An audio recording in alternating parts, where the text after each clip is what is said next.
it's interesting now to see that in our report, which focuses on the results of our survey across 350 risk professionals, that 2/3 of them now think we're headed into a global recession that will be prolonged in nature.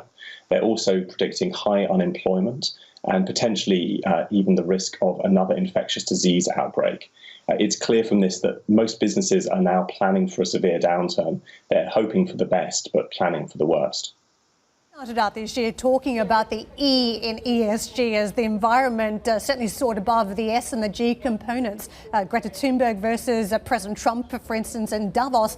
That seems to have changed as the S has now jumped forward, the social aspect where many employers are trying to now manage the COVID-19 risk for their employees and also customers. Does that mean we've lost the E this year? There is definitely a risk that companies shift their focus from where they were looking at 6-12 months ago.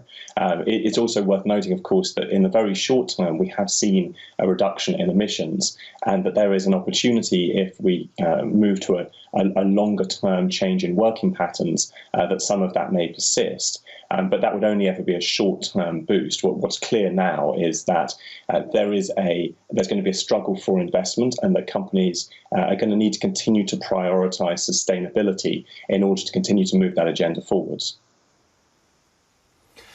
Charlie, I was surprised not to see more in the report perhaps about the response that we've seen, because if you look at the way governments have stepped into the economy here, we've seen incredible fiscal action and monetary action. And I wonder if perhaps some of the risks that your report should be flagging up are the zombification of companies that perhaps have been allowed to survive that don't have viable business models going forward, or increasing levels of public sector debt that are going to take demand from the future and lead us to 30 years of Japan-style growth going forward. Maybe these are some of the things that we also should be alert to.